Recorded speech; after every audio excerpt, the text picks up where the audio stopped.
Hello, ladies and gentlemen, and welcome back to Algebra Distance Learning here with Mr. Hagedorn. Today we are going to talk about combinations. Permutations, remember we said, was a specific order. Combinations are simply groups.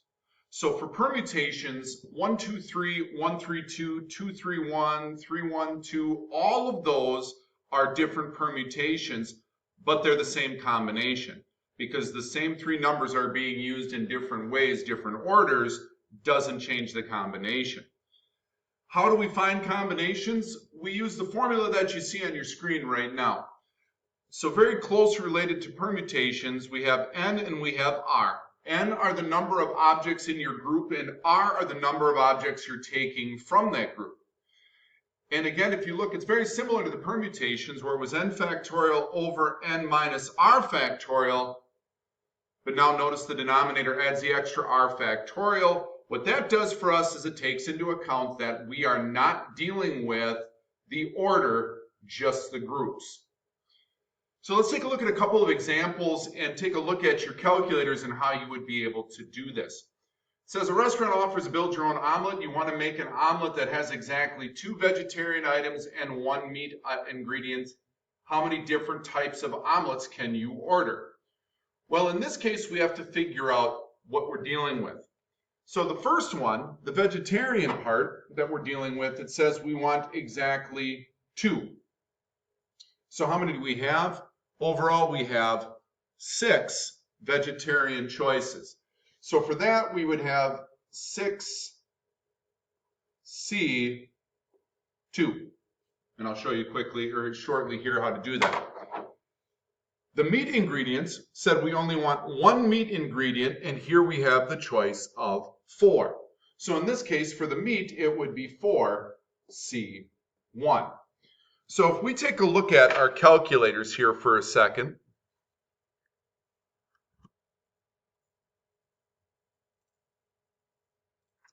we're going to go back to that same area we were at before. So like we did before, to figure out the first one, we're going to plug in 6. Then we're going to hit our math button, and we're going to go over to probability again, and now we're going to go down to combinations, the NCR. And in this case, it was 6, and we were taking 2 of them, which gives us a grand total of 15 choices. For the meat, if you recall, it was 4 NCR, and we only wanted 1. In this case, there's 4. And if you think about that logically, it makes sense. If you have 4 choices and you only want 1, there's only 4 different ways to get that. So if we head back to our notes, and now we plug that in. So that leaves us with 15 choices for the vegetarian, and it leaves us with 4 choices for the meat.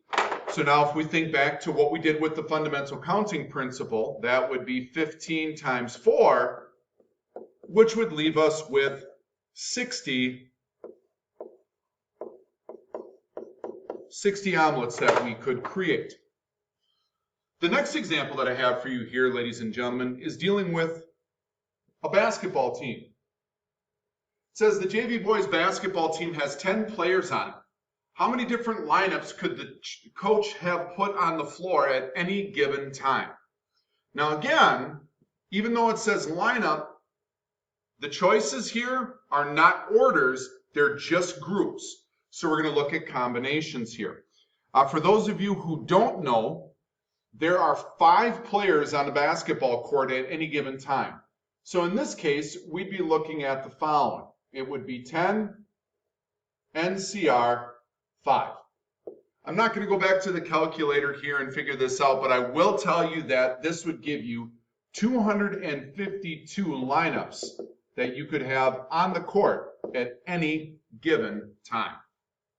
So again here, ladies and gentlemen, understand that with combinations, the order doesn't matter. With permutations, the order does.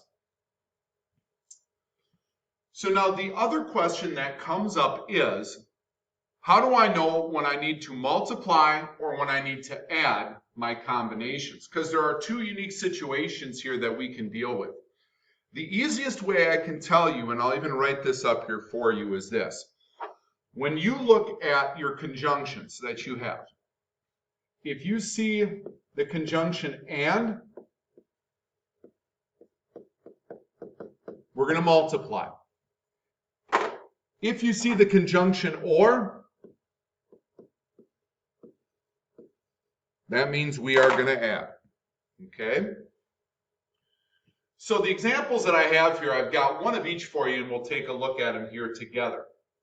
So it says, William Shakespeare wrote 38 plays divided into 3 genres, or 3 groups.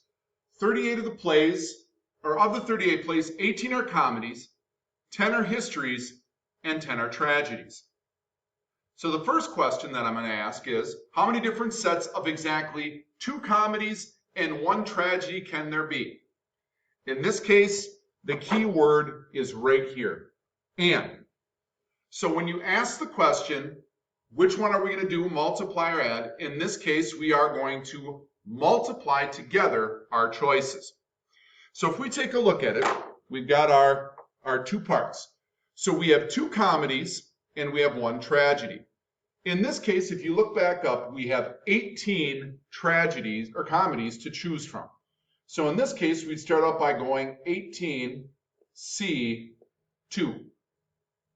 And then we take that times, because it's and, the combinations that we would have of tragedies, which in this case, again, since we're only looking for 1, it's pretty easy to understand that we would only have 10 possibilities there.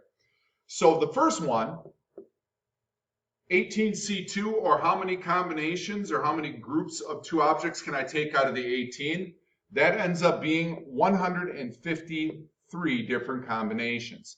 Times the 10 combinations that we would have here for the tragedies, and that would leave us with 1,530 unique groups, unique choices, unique combinations.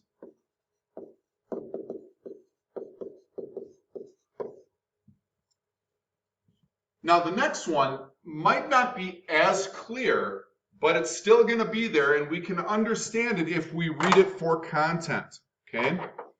It says, how many different sets of at most 3 plays can you read? So what does at most mean? At most means you can read up to, but not more than 3.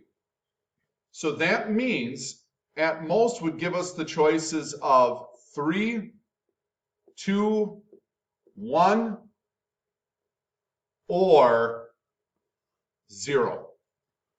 So in this case, since we are dealing with the word or, we're going to add together the different combinations that we would have. So just a quick review, we were dealing with 38 plays overall that Shakespeare wrote. So if we take a look at this and we go right down the line, starting with 3 and working our way down to 0, it would look something like this.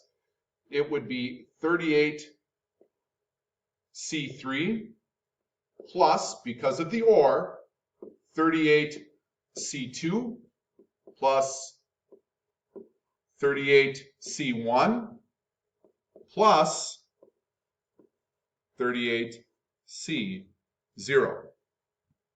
Now, it is important to understand that reading 0 plays is a choice.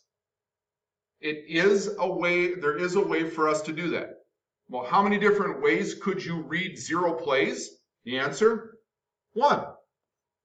If you punch it into your calculator, you get the same thing. The way that you would, how many different ways could you take 0 objects away from 38? A group of 0 from 38? 1. You don't take anything. And then we go up the line, 38C1 gives us 38 choices. 38 combinations, or 38 objects taken 2 at a time would give us 703 combinations. And 38 combinations, or objects taken 3 at a time would give us 8,436 combinations. And if you add those all together, you end up with a grand total of 9,178 unique combinations. So that's it for today, ladies and gentlemen. That's our overview of combinations and how we would use them to find groups.